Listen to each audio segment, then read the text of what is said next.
Quick question, when you're tired or bored, what's the thing that you default to? Is it scrolling endlessly on your phone? Is it video games? Is it TV? For me, for the last few months, it was TV. So I decided to do something crazy and I removed it for 30 days. This is a 30-day no TV challenge, and removing it unlocked some surprising lessons that changed how I spend my time, how I connect with people, and even how I think. I did not expect this experiment to impact so many areas of my life, but it did. And I want to share with you the 5 biggest lessons that I learned so that you can ask yourself the same question that I had to face. What is the habit that's secretly ruining your life? All right, and by the end of this video, hopefully I'll have you convinced to do a 30-day challenge and cut it out so you can break free of the chains of that addiction. Let's dive in. The first lesson is simple: audit your vices. I call this devices. All right, I know it's cheesy, it's stupid, bear with me. Most of us have something that we lean on when we're drained. It feels harmless, but is it really helping you recharge, or is it draining you? That's the question that I wanted to ask and face in this 30-day challenge. For me, TV had crept up as kind of the end of day ritual. It became the autopilot move.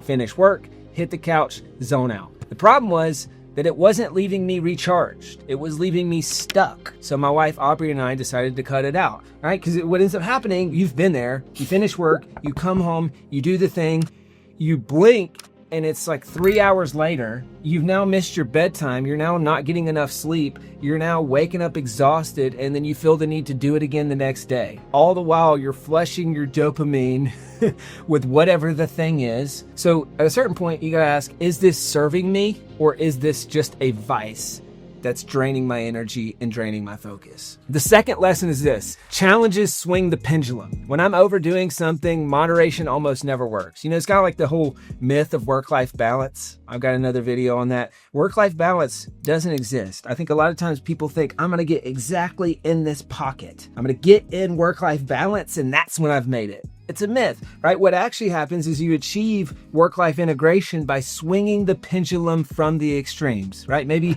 there's a season where you're working a ton, and then you got to swing the pendulum all the way back to the other end where you're not working so much. So I found, for me personally, the best reset is to eliminate it completely. That's why I love 30-day challenges. All right, I'm also an Enneagram 8, which is the challenger, so maybe that has something to do with it. But for me, cut it all the way out, let the pendulum swing, and then when it settles, I'll usually land in a much better and much healthier balance. So after cutting TV out, I didn't just fall back into binging. Now my wife, Aubrey, and I do an intentional movie night or an intentional show, but it's not the default. So that's what we're trying to do here, is eliminate these defaults that are default negative so that you can now reinstill better habits, more life-giving habits. It reminds me of a concept that I love. It's Charles Duhigg wrote this book called The Power of Habit. Maybe you've heard me talk about this before, but he says there's cue, routine, reward. He calls it the habit loop. And so the powerful part of this is you can reprogram any habit by recognizing what the cue is, what the routine is, and what your reward is. So let's take TV, for example. The cue is I come home from work, we have dinner, and then post dinner, it's like, you want to watch something? Then the routine is, okay, now we're going on and, watching some random show. Then the reward is the dopamine hit, or it's like, oh yes, okay, I've been intense all day, now let's chill. Well, if I recognize that, well, then I can then just disrupt that pattern. Because I don't know if you're like me, I'm a pretty routine guy. You can set your watch to it. You can set your calendar to it. So sometimes I gotta all right, this is just too much on default. Like, I gotta live a little bit here. So let's look at that cue. Then let's figure out what's a different routine. Now, if I strip out the routine that I was accustomed to, now I'm all discombobulated. So now it's like, all right, well, we're down in the living room. There's no TV down here. I guess if I'm playing the piano, we're going for a walk in the neighborhood. Like, you get to reset and re-explore what are the things that actually recharge me, what are the things that actually I enjoy, and disrupt that habit loop. The third lesson is this: quality time beats vegging out. All right, this might sound obvious. It's like, duh, Chandler. Is your calendar optimizing for that? What I found from this challenge, quality time is not often the default. You got people in your life that you love. You got people in your life that you care about. Well, this one surprised me. I thought when I was exhausted, the answer was to unplug and zone out. But what actually gave me energy was spending time with Aubrey, spending time with friends, going for a walk, sitting on the porch, cooking dinner. Aubrey, if you're watching this, we have edited that out.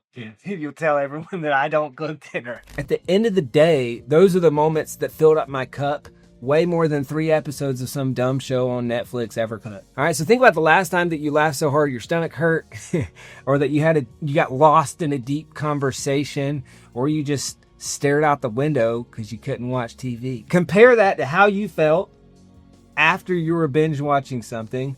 Which memory sticks out longer? I'll tell you, for me, it's the time in deep conversation. It's the time going out on the lake wake surfing and just not having to think about anything else. It's playing pickleball. It's getting lost in activity with people that I love. The 4th lesson, this was a tough one.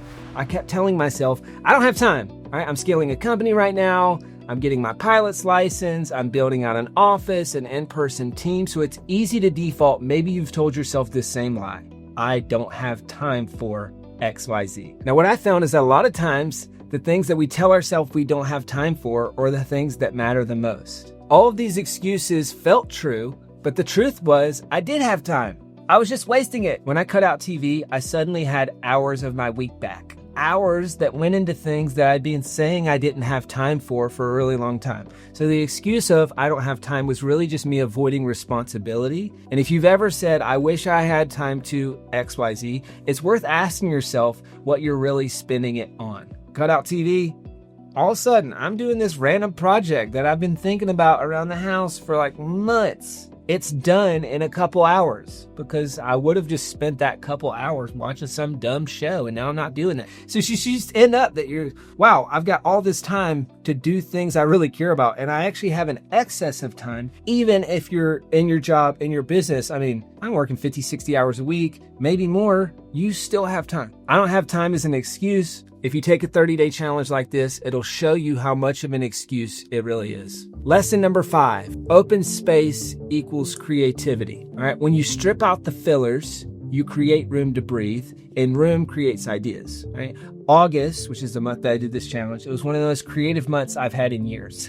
I felt recharged, I felt more productive, I felt more focused, and wouldn't you know it, shocker, it was the month that we finally got back to $1 million months in revenue again. Was that a coincidence? I don't think so. A lot of times just in society, and I'm just so guilty of this, is we shove every spare minute.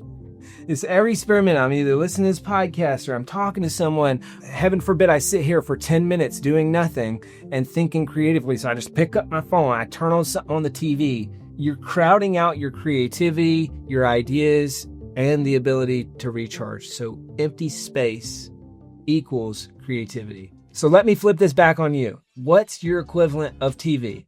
Maybe it's TV.